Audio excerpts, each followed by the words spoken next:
나는 크리스마스 이틀 뒤 명절 인사돌 겸 아침에 홈즈를 찾아갔다. 홈즈는 자주색 가운을 입고 소파에 기대어 있었는데 오른팔이 닿는 곳에는 담뱃대 거리가 있고 그 바로 옆에는 방금 읽다가 놓은 듯한 구겨진 신문이 마치 산더미처럼 쌓여 있었다. 그리고 소파 옆에 있는 나무 의자 등받이 모서리에는 군데군데 흠집이 난 낡아빠진 중절모가 걸려 있었다. 의자 위에 확대경과 핀셋이 놓여있는 것으로 보아 그 중절모는 검사를 하기 위해서 의자에 걸어놓은 것 같았다. 홈즈, 일하고 있는 모양인데 내가 방해가 된 모양이군. 아닐세, 마침 관찰 결과를 의논할 상대가 생겨 아주 반가운걸? 이건 아주 하찮은 사건과 관계된 물건이지만 이런 것도 조사해보면 흥미롭고 배울 점도 있는 거라네. 나는 의자에 앉아서 활활 타오르는 불에 손을 쬐었다. 짙은 서리가 내린 추운 날씨로 창문에는 두껍게 성에가 끼어 있었다. 그렇다면 흔히 볼 수 있는 이 모자가 무서운 사건에 얽혀 있는 모양이군 그래. 그래서 자네는 이 모자를 단서로 해서 사건을 풀고 범죄를 밝히려는 거겠지. 그러자 홈즈는 웃으며 대답했다. 아니야. 범죄와는 상관없네. 런던에는 400만이나 되는 사람들이 좁은 땅덩이에 한데 몰려 살고 있으니까 말일세. 범죄 사건이 끊임없이 일어나지만 범죄와는 상관없는 아주 묘한 사건도 자주 생긴다네. 이번 일도 확실히 범죄와는 상관없는 것 같다네. 자네도 우편 배달부인 피터슨을 알고 있겠지? 그렇지. 그 녀석 나도 알고 있어. 이 모자는 그 사람이 주워온 걸세. 모자 임자가 누구인진 모른다네. 그런데 자네, 이 모자를 단지 낡아빠진 모자라고 생각하지 말고 한번 자네 머리를 잘 써서 살펴봐 주게나. 우선 이 모자가 여기에 오게 된 내력을 말해줌세. 이 모자는 크리스마스 날 아침에 살찐 거위 한 마리와 함께 이곳에 왔다네. 지금쯤 그 거위는 피터슨네 집에서 아마 구워지고 있겠지만 말일세. 뭐 대충 사정은 이러하더네. 피터슨은 자네도 알다시피 매우 고지식한 사람이 아니던가. 그는 크리스마스 이브를 친구들과 어울려 즐기다가 새벽 아마 4시경 집으로 돌아가려고 했을 걸세. 그리고 토트넘 재판소 앞길을 지나가는데 마침 가로등 불빛 앞으로 걸어가는 사람이 보였다는군. 그때 하얀 거위를 어깨에 둘러맨 키가 큰 사나이가 약간 비틀비틀거리며 걷고 있었다고 하는군. 그런데 구지가 모퉁이에 이르렀을 때 그 사나이와 불량배 사이에 싸움이 벌어지고 말았다네. 불량배 중 한 녀석이 모자를 쳐서 떨어뜨리자 그 사나이는 맞서 싸우려고 지팡이를 머리 위로 휘두르다 그만 뒤에 있는 가게 유리창을 깨뜨렸단 말일세. 피터슨은 모르는 사람이지만 불량배로부터 그를 구해주려 뛰어들려 했는데 그 남자는 유리창을 깨뜨리고 놀란 터라 제복을 입은 피터슨을 아마 경찰로 잘못 알고 거위도 내팽개치고는 토트넘 재판소 거리와 이어진 미로 같은 골목길로 도망쳐버렸다는 걸세. 불량배들도 피터슨을 보고 도망쳐버려서 결국 피터슨 혼자서 그 싸움터를 점령한 꼴이 되고 만 걸세. 그리고 이 낡은 모자와 나무랄 데 없는 크리스마스용 거위를 그곳에서 전리품으로 얻게 된 거라네. 내용이 좀 길구만. 그래, 그것을 주인에게 돌려주었나? 그게 문제란 말이야. 거위 왼쪽 다리에 헨리 베이커 부인이라고 쓰인 카드가 그곳에 달려 메어져 있었고 모자 안에는 HB라는 머리 글자가 새겨져 있었지만 런던에는 베이커라는 성을 가진 사람이 아마 수천 명이나 될 걸세. 그래서 헨리 베이커라는 이름도 아마 수백 명이 되니까 그 습득물을 돌려준다는 건 결코 쉬운 일이 아니라네. 그래서 피터슨은 어떻게 했나? 내가 아무리 하찮은 사건이라도 흥미있어하는 걸 알고 크리스마스 날 아침에 여기로 모자와 거위를 가지고 왔다네. 거위는 마침 오늘 아침까지 두었는데 아무리 날씨가 차다고 해도 상하기 전에 빨리 먹어버리는 것이 좋을 것 같아서 말일세. 하하. 그래서 피터슨 보고 가져가라고 했네. 그러나 멋진 크리스마스 요리를 못 먹게 된 그 신사에 남겨진 모자는 내가 아직도 맡고 있는 형편이라네. 그랬군. 그렇다면 신문에 찾는 광고는 아직 안 나왔던가? 그게 이상하단 말일세. 아직 없었어. 그렇다면 어디 사는 누군지 전혀 모르는 것이로군. 그러게 말일세. 줄일 수 있는 데까지 해보는 거지. 이 모자에서 말인가? 그렇지. 농담 말게. 이 낡아빠진 모자로부터 도대체 뭘 알아낼 수 있단 말인가?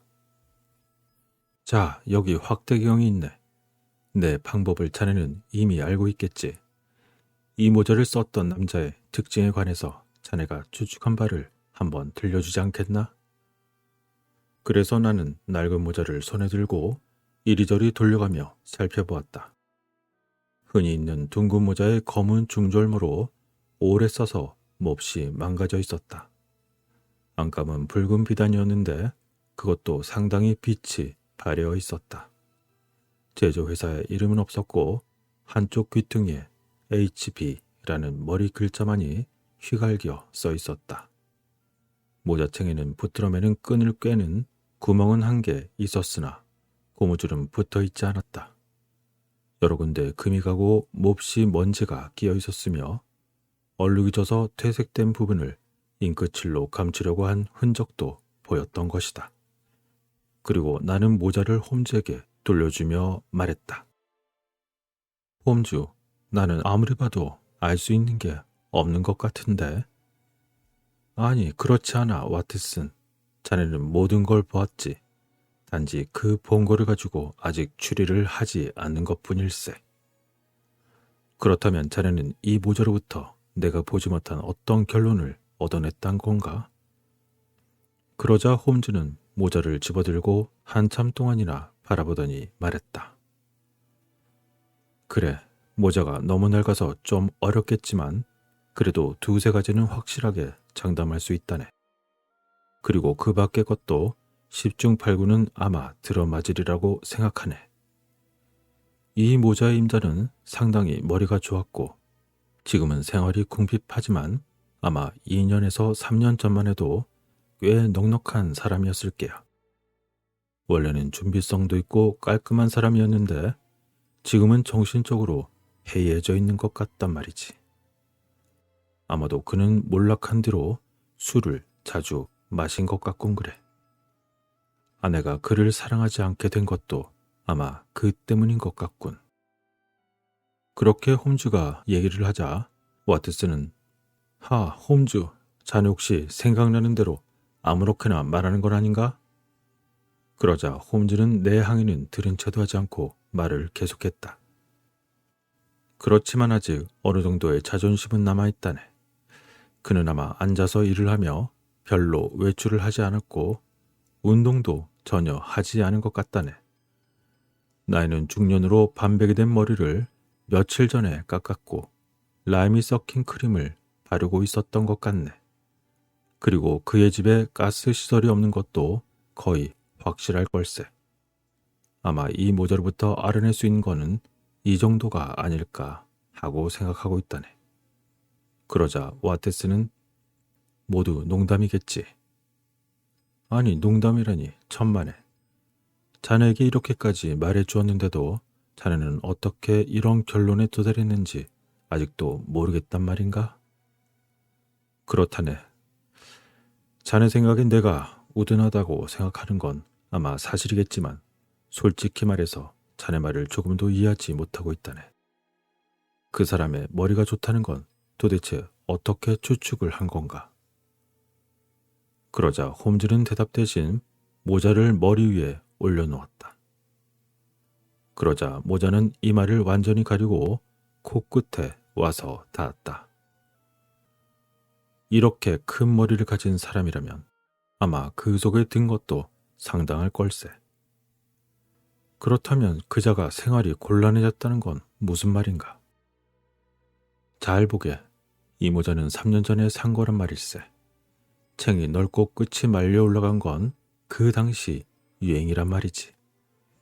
이건 그리고 상당히 고급품이라네. 자, 보게나. 리본은 무늬가 있는 비단이고 안감도 좋은 천으로 되어 있잖나. 3년 전에 이런 값비싼 모자를 살 만한 사람이 그 뒤로 새 모자를 전혀 사지 못하고 아직까지 계속 써야만 했다면 분명히 생활이 넉넉지 못하다는 걸 알 수 있지. 오, 과연 자네 말대로군. 한데 그가 준비성이 있고 깔끔하던 사람이 지금은 그렇지 않다는 건 도대체 왜 그런 거지? 그러자 셜록 홈즈는 웃으며 손끝으로 모자끈을 꿰는 구멍을 가리켰다. 자, 보게. 준비성이 있다는 건 이걸 보면 알 수 있을 걸세. 모자에는 처음부터 이런 구멍이 없었다네. 그가 처음 모자를 살 때 바람에 날아가지 않도록 끈을 매려고 만들어 달라고 부탁한 것일 거야. 그리고 상당히 깔끔한 편이라고 생각되는군. 그런데도 모자끈이 끊어졌는데 새로 달지 않은 걸 보면 아마 최근에는 그의 몸가짐이 흐트러졌다는 증거가 되는 거라네. 그러나 한편으로는 잉크칠을 해서 모자의 얼룩을 감추려고 애를 쓴 것 같은 흔적을 보면 아마도 아직 자존심을 완전히 잃지는 않은 것 같단 말일세. 그렇군. 자네 말은 확실히 타당성이 있어 보이네 그려. 그뿐만이 아니야. 그 외 머리가 반백이 된 중년 남자에다가 최근에 머리를 깎았고 라임이 섞인 크림을 사용한다는 건 그의 모자안을 확대경으로 살펴본다면 금방 알 수 있는 일이라네. 이발소에서 사용하는 가위로 잘린 머리카락이 이곳저곳에 많이 묻어있는 데다가 끈적끈적하고 라임 크림 냄새가 난단 말일세. 그리고 이 먼지는 길가에 있는 모래 같은 잿빛 먼지가 아니라네. 그것은 집안에서 생기는 갈색 먼지지. 따라서 모자는 대부분 방 안에 걸려 있었다고 생각이 되고 아마 외출을 잘 하지 않았다는 걸 알 수 있다네. 그리고 말이야, 모자 안이 땀으로 얼룩져 있는데 그가 아마 땀을 많이 흘리는 것 같군. 그것은 운동 부족으로 그의 몸의 상태가 좋지 않다는 증거가 될 수 있지. 아, 자네는 정말 세세한 부분까지 다 파악하고 있군 그래. 그렇다면 그 사람의 부인이 그를 사랑하지 않는다는 것은 도대체 어떻게 한 건가? 그건 말이야. 이 모자는 몇 주일 동안이나 솔질을 전혀 안 했다네. 만일 자네 모자에 일주일 동안의 먼지가 잔뜩 쌓여 있고 게다가 그런 모자를 쓰고 외출을 한다면 그걸 그냥 내버려둘 부인이 어디 있겠나. 아마 그렇다면 자네는 자네 부인이 자네에 대한 애정을 잃어버렸다고 생각할 수밖에 없을 걸세. 그래도 그는 혹시 독신일지도 모르잖나. 아니야, 아니야. 그는 아내와 사이좋게 지내고 싶어서 거위를 선물했던 참이었어. 그 거위 발목에 매달려 있던 카드를 한번 생각해보게. 자네 얘기를 듣고 보니 그럴듯하구만. 자네는 무엇이든 알고 있다는 투군 그래. 그런데 그 집에 가스 시설이 없다는 건 어떻게 할 수 있었나? 그러자 홈즈는 그건 말이야. 촛농 한두 방울은 우연히 모자에 떨어질 수도 있지만 5군데 이상이나 촛농으로 떨어진 걸 보면 촛불을 자주 사용한다는 걸 알 수 있지. 아마 밤중에 한 손에 모자를 들고 다른 손에는 촛불을 들고서 계단을 올라가다 보면 촛농이 모자에 떨어지는 게 당연하겠지. 아마 집에 가스등이 있다면 그런 일은 결코 없을 거야. 정말 훌륭하군. 하지만 조금 전에 자네가 말한 것처럼 범죄와 상관없는 거위 한 마리를 단지 손해본 사건이라면 모처럼의 추리도 아마 헛수고가 되지 않겠나. 그러자 홈즈가 대답하려고 하는 순간 갑자기 문이 열리면서 우편 배달부 피터슨이 몹시 놀란 듯 벌개진 얼굴로 뛰어들어왔다. 선생님, 선생님, 거위가 말이에요, 거위가. 그러자 홈즈는 아니 갑자기 무슨 일인가?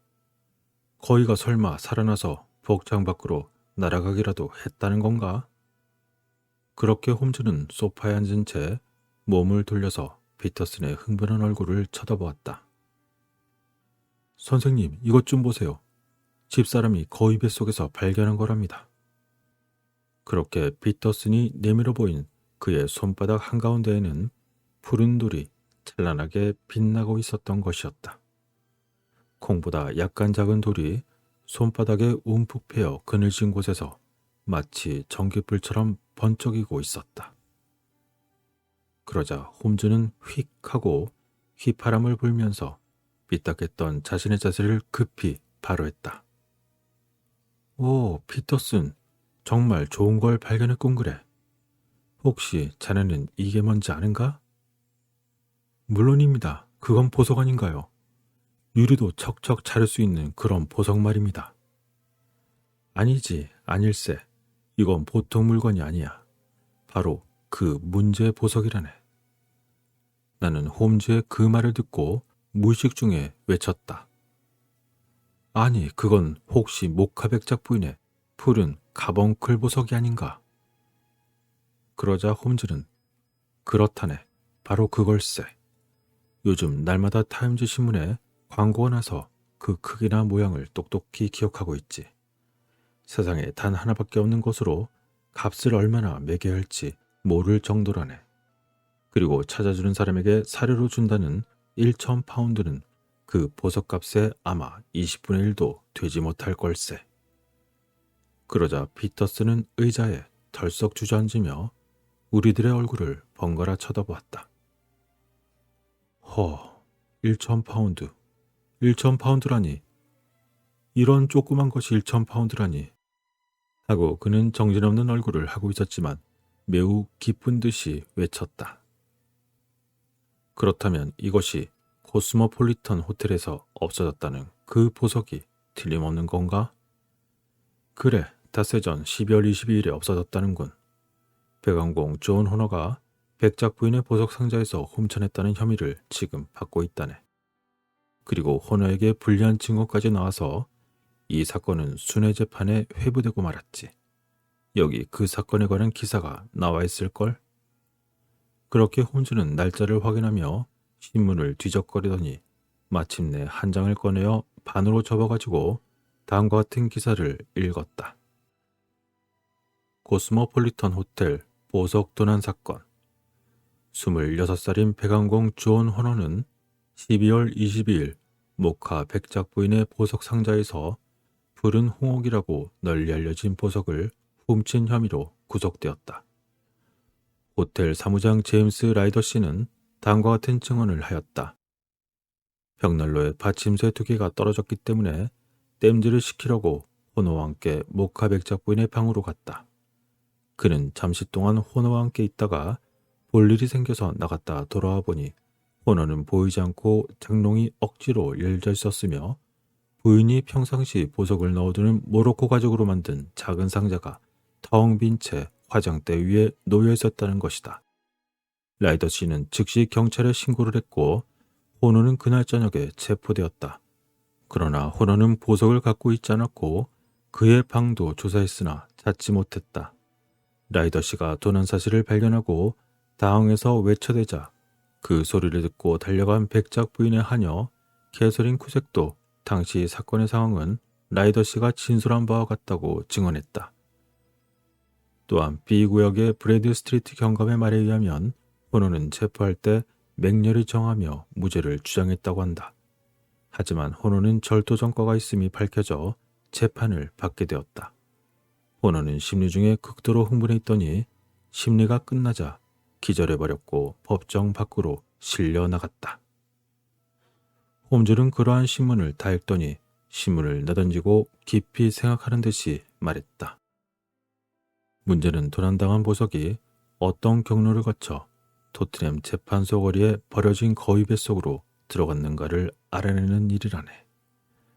와트슨, 우리들이 심심풀이 추리놀이가 갑자기 중대한 의미를 띠게 된 것 같군.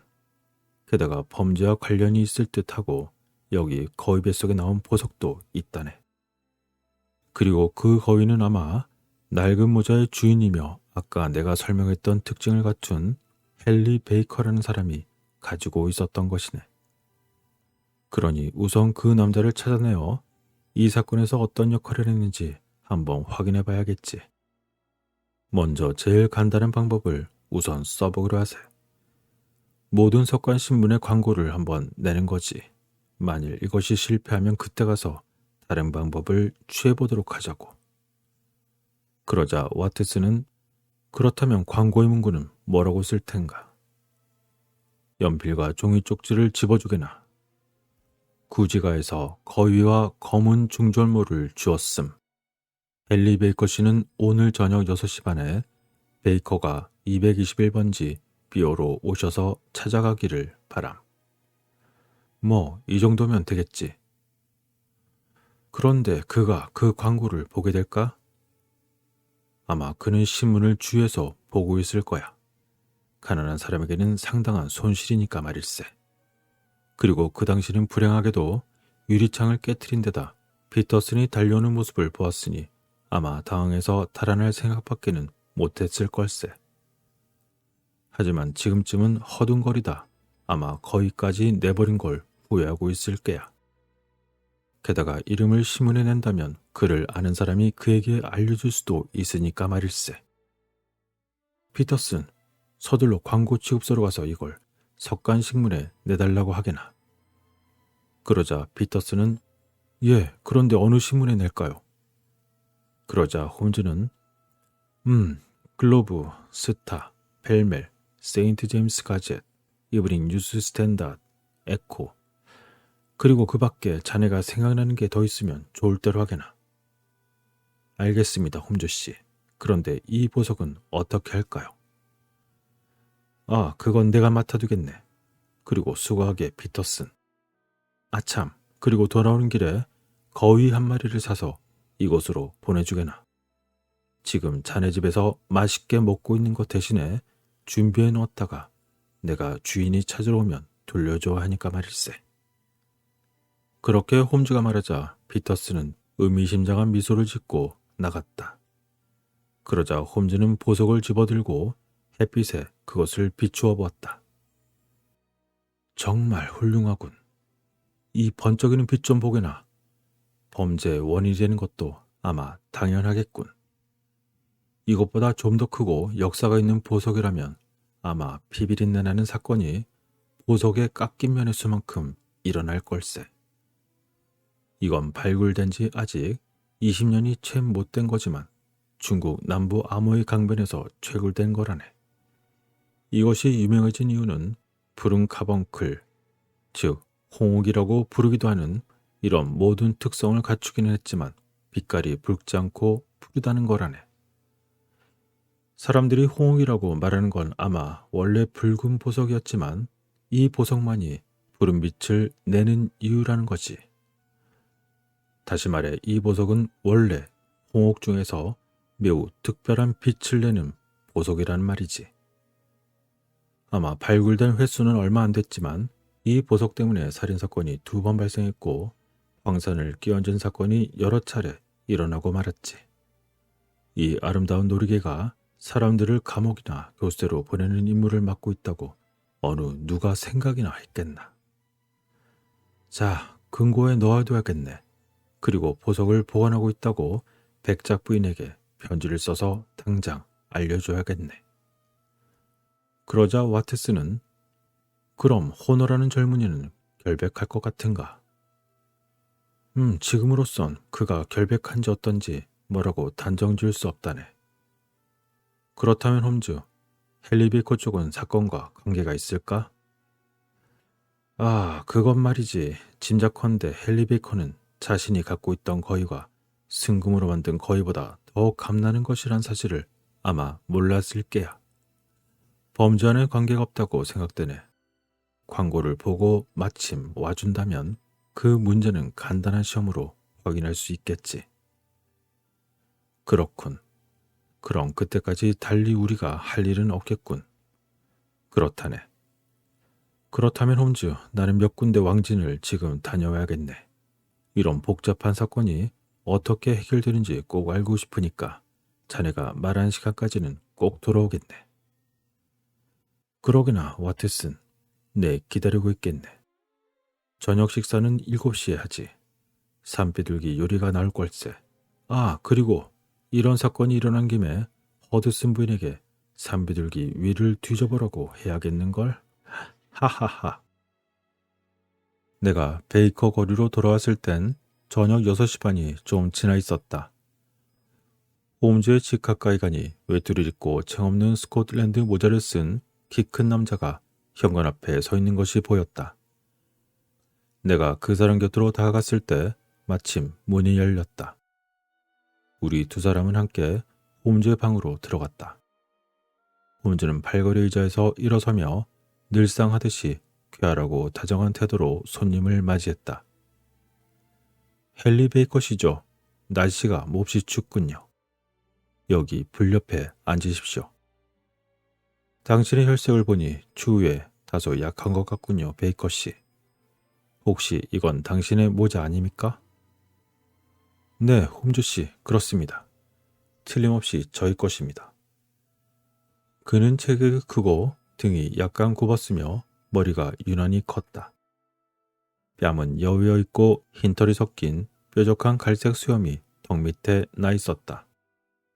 콧구과 뺨에 약간 붉은 빛이 있고 그의 내민 손은 떨리는 것으로 보아 홈즈의 주축처럼 알코올 중독자 같았다. 낮고 또박또박 끊어지는 말투로 보아 말을 골라 하면서 조심스럽게 대답하는 것처럼 보였으며 지금은 몰락했지만 아마도 학력과 지식을 갖춘 사람임을 알 수 있었다. 우리는 당신이 분실한 광고를 낼 줄 알고 며칠 동안이나 이 물건을 보관해 두었습니다. 어째서 광고를 내지 않으셨나요? 그러자 베이커는 약간 겸용쩍은 듯이 웃었다. 그건 말이죠. 전과는 달리 창피한 일이지만 돈에 쪼들리고 있습니다. 게다가 저를 습격한 불량배들이 모자와 거위를 가져갔을 거라고 생각했거든요. 그런 가망 없는 일에 헛된 돈을 쓰고 싶지는 않았기 때문입니다. 그 말을 듣고 보니 그럴 법하군요. 그런데 거위는 어쩔 수 없이 우리가 먹어버렸습니다. 아니, 뭐라고요? 그렇게 큰 소리를 버럭 내더니 베이커는 흥분하여 의자에서 몸을 반쯤 일으켰다. 네, 베이커 씨. 거위란 빨리 먹지 않으면 상하니까요. 하지만 저 선반 위에 또 다른 거위가 있습니다. 무게도 거의 같고 아주 싱싱하니까 아마 베이커 씨도 만족해 하시리라 생각합니다만. 그러자 베이커 씨는 아, 그럼요. 좋고 말고요. 하며 안도의 숨을 내쉬면서 대답했다. 물론 잡아먹은 거위의 날개와 위는 남겨놓았습니다. 그래도 만일 원하신다면. 그러자 그는 우스워서 못 견디겠다는 듯이 크게 웃었다. 이번 소동에 기념물이 될지는 모르겠습니다만 달리 쓸모가 있으려고요. 저는 당신이 주신다는 저 선반 위의 거위나 가지고 가겠습니다. 그러자 홈즈는 어깨를 으쓱하며 나에게 찡긋 눈짓을 했다. 자, 그럼 이 모자와 거위를 가져가십시오. 아참, 그리고 그 거위를 어디서 사셨는지 혹시 말씀해 줄 수 없을까요? 저는 새요리를 무척 좋아하는데 그처럼 잘생긴 거위는 좀처럼 보기 힘들기 때문에 그렇습니다. 그러자 베이커 씨는 돌아가려고 되찾은 모자와 거위를 옆구리에 끼면서 말했다. 그렇다면 물론 말씀드리죠. 그 거위는 박물관 근처에 알파라는 술집이 있는데 나는 친구들과 함께 그곳에 자주 간답니다. 우리들은 낮에 박물관에서 일하니까요. 금년에 알파 주인이 거위 클럽을 조직했습니다. 그리고 매주 몇 푼 정도의 회비를 낸다면 크리스마스 때 거위 한 마리씩을 장만할 수 있는 거죠.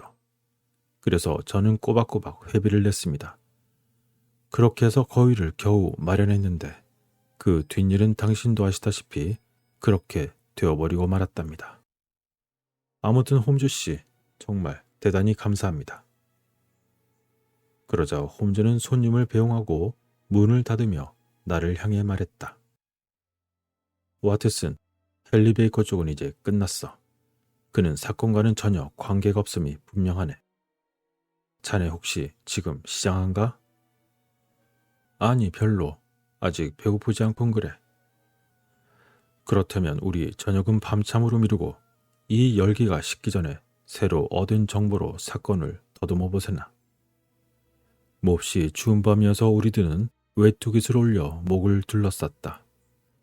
구름 한 점 없는 하늘에는 별이 차갑게 반짝였고 오가는 사람들이 내뿜는 입김은 권총을 쏠 때 나오는 하얀 연기같이 보였다. 우리는 얼어붙은 길을 힘차게 밟으며 걸어갔다. 15분 뒤에 박물관 근처에 있는 알파라는 작은 술집에 도착했고 우리는 안으로 들어가서 구석에 자리를 잡았다.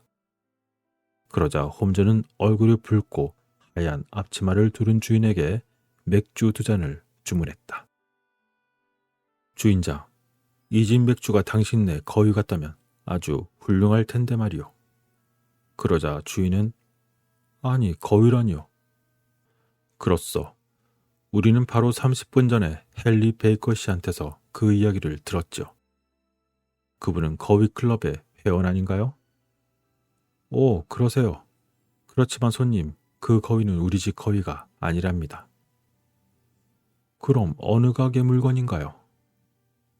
예, 그건 코벤트 가든 도매상에서 2다스를 사온 겁니다. 그래요? 나도 그거 도매상을 2군데 알고 있는데 그곳에 누구 가게를 말하는 건가요? 그러자 주인은 그것은 바로 브레켄리지 가게입니다. 그렇다면 그 사람은 잘 모르겠군. 그건 그렇고 주인장, 당신의 건강과 이 가게의 번영을 위해서 우리 축배합시다. 자, 건배. 잘 마셨소. 또 봅시다. 그렇게 건배를 한 이후에 홈즈는 밖으로 나오자마자 외투 단추를 끼우면서 말했다. 이번엔 브레켄리지 차례야. 이 사건의 시작은 단지 거위 한 마리였지만 이제 우리는 경찰도 놓쳐버린 단서를 꼭 쥐고 있는 걸세. 이제 끝까지 추적해 찾아보세나. 자, 와테슨, 남쪽을 향해 앞으로 전진하세. 그렇게 우리들은 코벤트 가든 시장으로 갔다. 어느 큰 가게에 브레켄리지라는 간판이 붙어 있었고 그곳의 주인은 경마 같은 노름을 좋아할 것 같이 보이는 사람으로서 구렛나루를 길렀으며 매서운 얼굴을 하고 있었다. 그리고 그는 마침 점원과 함께 덧문을 내리려고 하고 있었다. 안녕하시오. 날씨가 매우 춥군요. 그렇게 홈즈가 인사말을 건네자 주인은 고개를 끄덕이곤 매우 수상한 듯이 우리 쪽을 쳐다보았다. 그러자 홈즈는 아무것도 없는 대리석으로 된 판매대를 가리키며 이렇게 말했다. 아쉽게 거위가 다 팔렸군요. 그러자 주인은 지금은 없지만 내일 아침이면 500마리라도 들을 수 있소. 그러자 홈즈는 참 곤란하게 됐는걸. 그러자 주인은 지금 바로 필요하다면 저기 가스등이 켜진 가게로 가보시오. 몇 마리나마 남아 있을게요. 하지만 주인장, 나는 당신의 물건이 좋다는 말을 듣고 온 겁니다. 아니, 누가 그러던가요? 알파 주점 주인이 그럽디다. 하하, 그랬군요. 제가 지난번에 그곳으로 2다스를 보냈었죠. 그러자 홈즈는 네, 그 거위는 정말 멋진 거위였소. 그런데 어디서 그 거위를 사들인 게요? 그렇게 홈즈가 질문을 던지자 그러한 질문에 뜻밖에도 도매상 주인은 몹시 성을 냈다. 그는 머리를 젖히고 뒷짐지며 소리를 질렀다. 아니 이보쇼, 당신들 대체 무슨 용건으로 온 게요? 솔직히 한번 말해보시오. 그러자 홈즈는 아니 주인장, 내 말이 뭐가 이상하단 말이오. 당신이 알파 주점에게 보낸 거위를 어디서 구입했는지 알고 싶은 것뿐이오. 그러자 주인은 그런 건 말하기 싫소. 어서 돌아가시오. 가란 말이오. 그러자 홈즈는 아니 주인장, 별일도 아닌데 왜 그러시오. 헌데 어째서 그깟 일로 버럭버럭 화를 내린지 나는 모르겠소. 그러자 주인은 아니 화를 왜 내냐고? 당신도 나같이 시달림을 당해보구려. 아마 우랄통이 터질게요. 장사란 건 말이요. 좋은 물건을 사들이고 적당한 값을 지불하면 그것으로 거래는 끝나는 거요. 그런데 그걸 가지고 거인은 어디서 샀느니, 어디에다 팔았느니, 몇 마리를 팔았느니, 그런 꼬치꼬치 캐묻는 질문들은 몹시 불쾌하단 말이요. 대체 왜 그런 소란을 피우는지 난 정말 모르겠어. 남들이 들으면 세상의 거인은 우리 집에만 있는 줄 알겠소이다. 그러자 홈즈는 태연하게 대답했다. 아, 오해 마시오, 주인장. 나는 앞서 당신에게 거위에 대해 묻던 사람과는 전혀 상관없는 사람이요. 하지만 당신이 그걸 나에게 말해주지 않는다면 나는 내기에 지게 된단 말이오. 단지 그뿐이라오. 나는 새 요리로 내기를 거는 걸 좋아하는데 지난번에 먹은 거위로 5파운드의 내기를 걸었단 말이오. 나는 그 내기에서 그 거위는 분명히 시골에서 키운 거위라고 주장했고 그걸로 내기를 걸었단 말이오. 그러자 주인은 그렇다면 당신은 5파운드를 잃은 게요. 그 거위는 도심지에서 기른 거지. 그러자 홈즈는 설마 하며 놀라는 척을 했다. 그러자 주인장은 확실하오. 그러자 홈즈는 또다시 아니요, 절대 그럴 리 없어. 그러자 주인은 손님은 어릴 때부터 새들을 주물러 왔나 보다 마치 거위에 대해서 더 잘 안다는 듯이 말하는군. 알파주점에 보낸 거위는 모두 도심지에서 기른 것이 분명하단 말이오. 그러자 홈즈는 당신이 아무리 그렇다 한다 해도 나는 절대 못 믿겠어. 그러자 주인장은 웃으며 그럼 내기라도 할 테요? 그러자 홈즈는 내기 좋지. 내가 이길 게 뻔한데 당신은 괜히 손해만 볼 뿐이요. 그러나 하도 큰 소리 치니 당신 코를 납작하게 해주기 위해서 1파운드를 걸겠어. 빌, 장부를 가져와.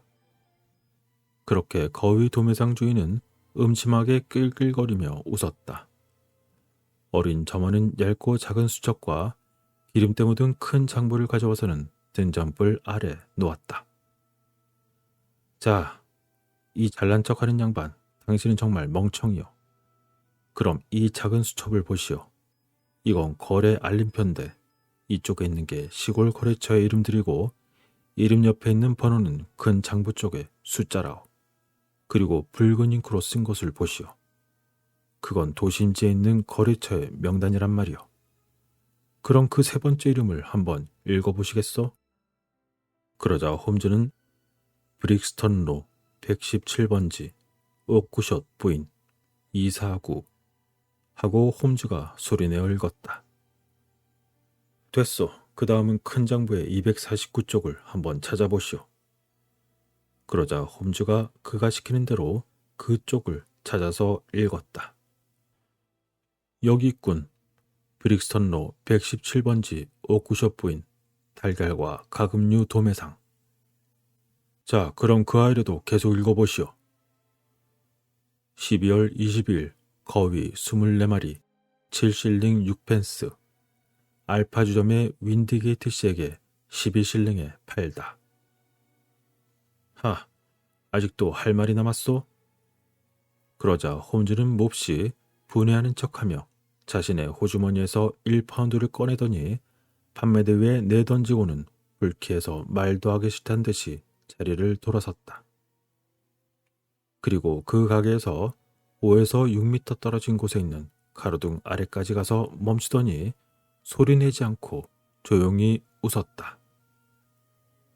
허허, 저자는 구렛나루를 저 모양으로 기르고 호주머니에 경마신문을 찔러놓고 있는 사람은 거의 내기를 걸어서 꿰어내면 틀림없이 걸려들고 만다네.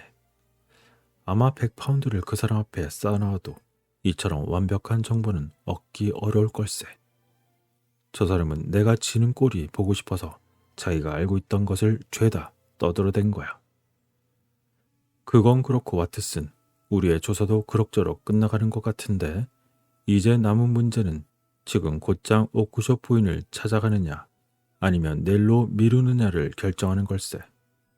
저 퉁명스러운 가게 주인 말로는 우리 외에도 이 사건에 관심 있는 사람이 또 있다는 것이지. 그래서 말이야, 되도록이면. 그 순간 홈즈의 말이 벼랑간 중단된 것은 우리가 막 나온 가게에서 욕하는 소리가 크게 들려왔기 때문이다. 뒤를 돌아보니 다라맨 등불의 노란 불빛 아래 마치 쥐같이 생긴 작은 남자가 가게 앞에 서 있는 것이 보였다.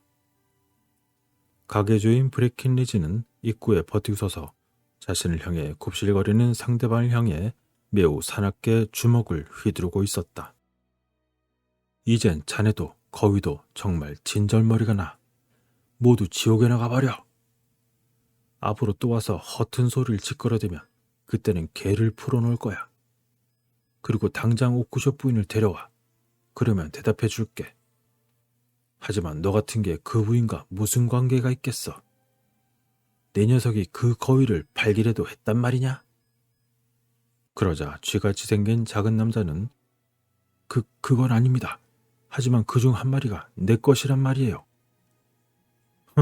그렇다면 옥구조 부인에게 물어보면 되잖아. 하지만 옥구조 부인은 여기 가서 물어보라고 했습니다. 아니, 그런 거 내가 알게 뭐야. 이전 정말 지겨워. 어서 꺼져란 말이야. 그렇게 가게 주인이 사납게 덤벼들자 그 남자는 재빨리 몸을 날려 어둠 속으로 도망쳐버렸다. 그러자 홈즈가 속삭이듯 말했다. 하하, 저걸 보게. 브릭스턴로까지 안 가도 일이 끝날 것 같은데. 자, 와트슨, 우리 저 남자에 가서 뭔가를 좀 캐내어 보세. 그렇게 홈즈는 모여든 구경꾼들을 해치고 그곳을 빠져나가서는 금방 그 사나이를 따라잡아 그의 어깨를 툭 쳤다. 그러자 그 쥐같이 생긴 작은 남자는 깜짝 놀라 뒤를 돌아보고는 빗기 한 점 없는 얼굴로 떨리는 목소리와 함께 홈즈에게 물었다.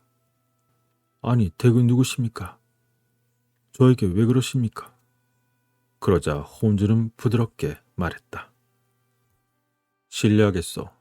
지금 막 당신이 저 가게에 가서 하는 이야기를 무심코 듣게 되었단 말이오.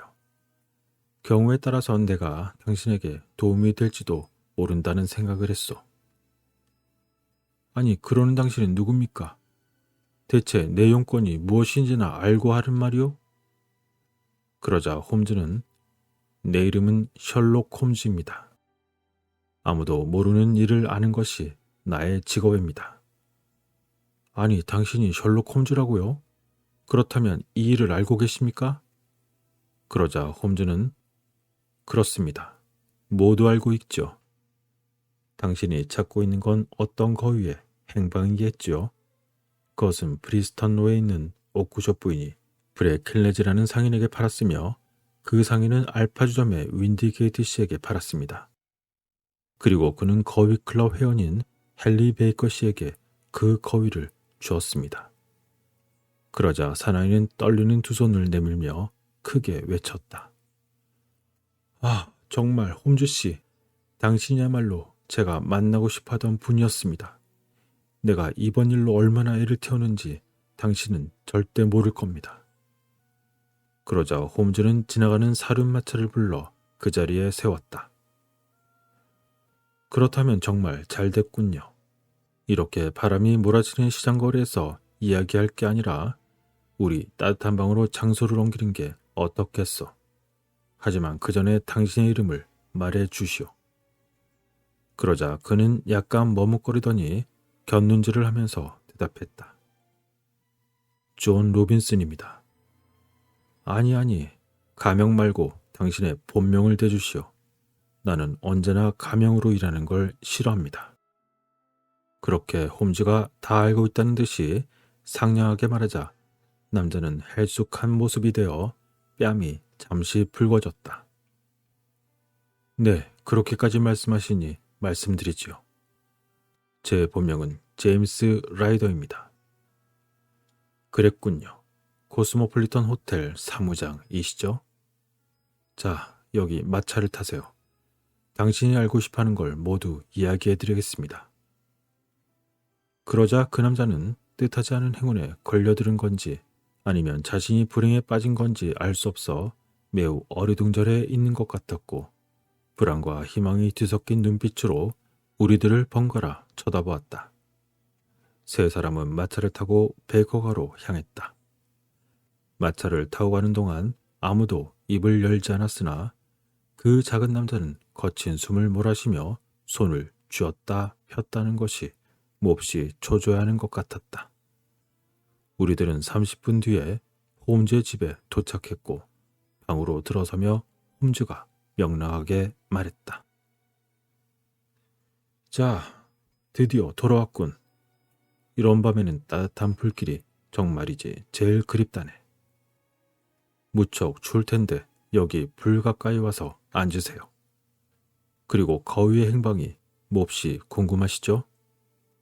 네, 그렇습니다. 자, 그렇다면 말씀드리죠.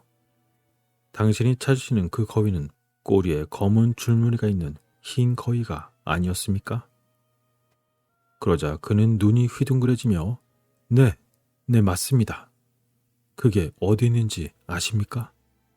그렇게 라이더는 감격한 듯이 몸을 떨고 있었다. 그러자 홈즈는 그것이 마침 이리로 왔답니다. 바로 여기에. 그러자 라이더는 아니, 여기에요? 그렇습니다. 정말 잘생긴 거위더군요. 당신이 그토록 흥미를 가질 만도 한 모습이었습니다. 그런데 그 거위가 죽은 뒤에 그만 알을 낳았지요. 여태까지 보지 못했던 아름답고 번쩍거리는 푸른색의 알이랍니다.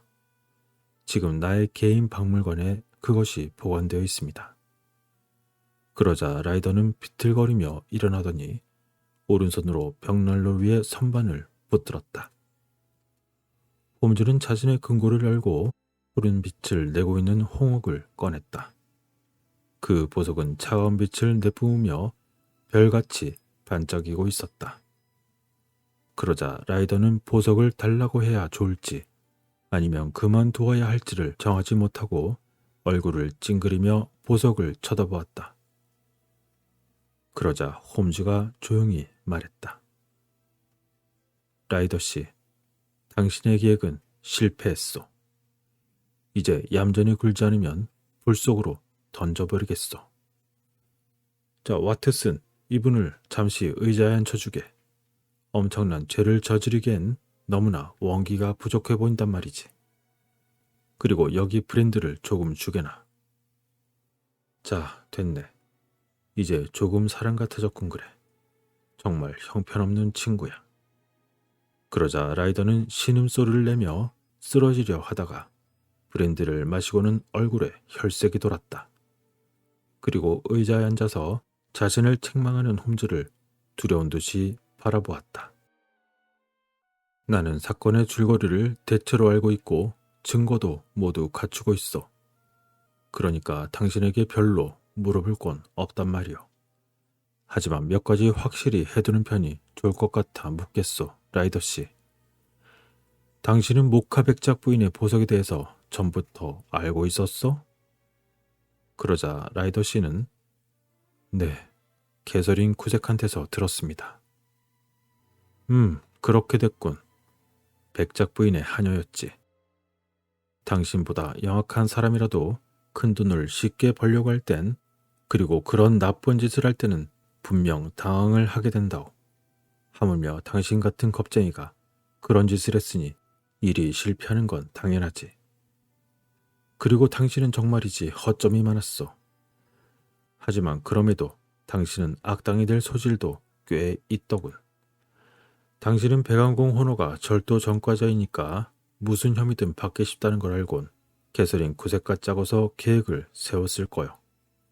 그리고는 백작 부인 방에 들어가 벽난로 받침대를 일부러 떼어놓고 그리고 호노를 부르도록 했을 거요.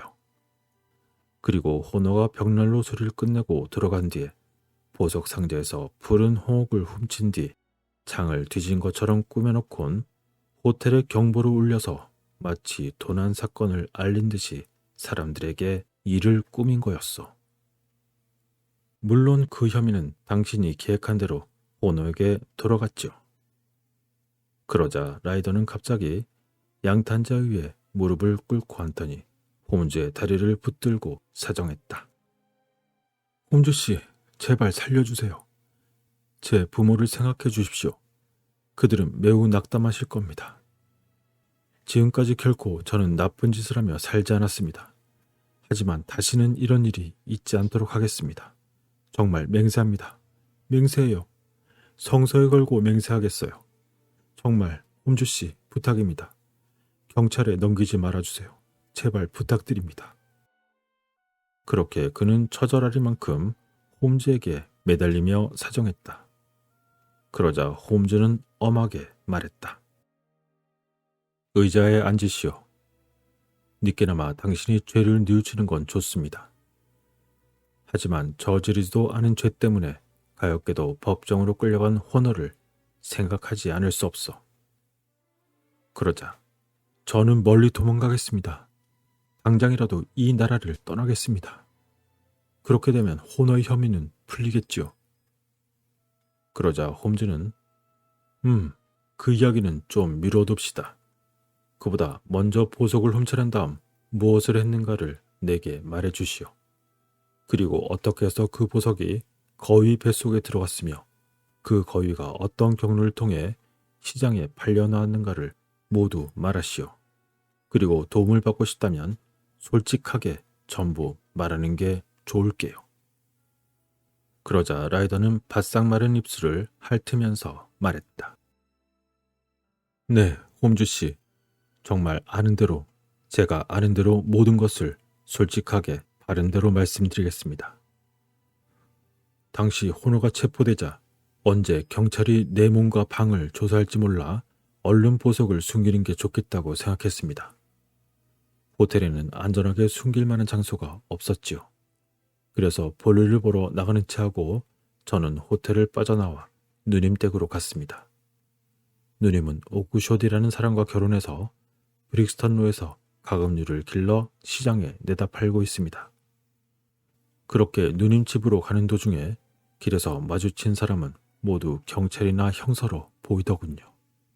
정말 추운 날인데도 저는 얼굴이 온통 땀투성이가 되어 그곳에 도착했습니다. 그러자 누님이 저에게 왜 얼굴이 그렇게 창백하냐고 묻길래 호텔에 도난 사건이 발생해서 마음이 혼란해져서 그렇다고 대답했습니다. 그리고 뒤뜰로 나가 저는 담배를 피우며 어떻게 하면 좋을까 하고 궁리를 했죠. 저는 전부터 알고 지내던 모즐리라는 친구가 있었는데 그는 나쁜 길로 빠져들어 최근에도 징역을 살다 나온 적이 있었습니다.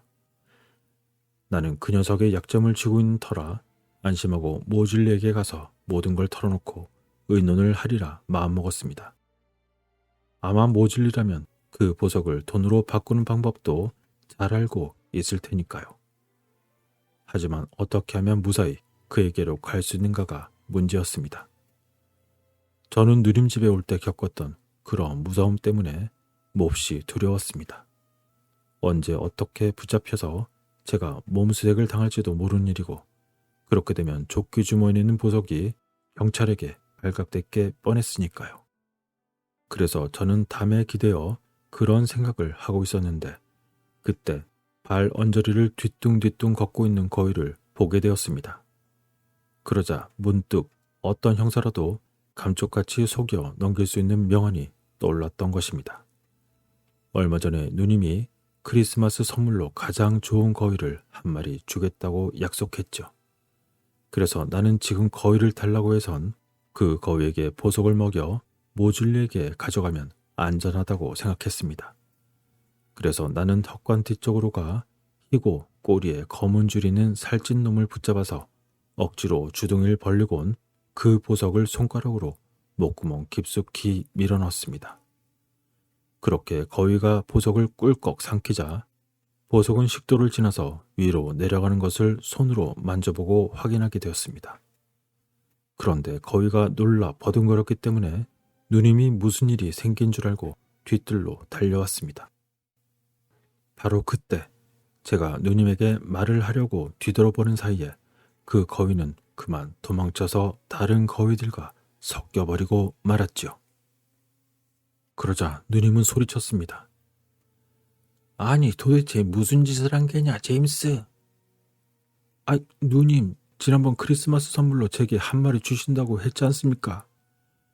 그래서 저는 어느 놈이 살이 더 쪘나 비교해보고 있었습니다. 그러자 누님은 아니 제임스 내게 줄 것은 따로 골라놓았단다. 우리들은 제임스의 거위라고 부르고 있었지. 저기는 크고 하얀 거위 말이야. 여기 거위가 모두 26마리인데 한 마리는 너에게 주고 또 한 마리는 우리가 먹고 나머지는 시장에다 죄다 팔 거란다. 그러자 제임스는 고마워요 매그누님. 그런데 별 지장이 없다면 제가 조금 전에 붙들었던 그 놈으로 주시면 안 될까요? 그렇지만 제임스 우리가 골라놓은 게 그 거위보다 3파운드나 더 무겁단다.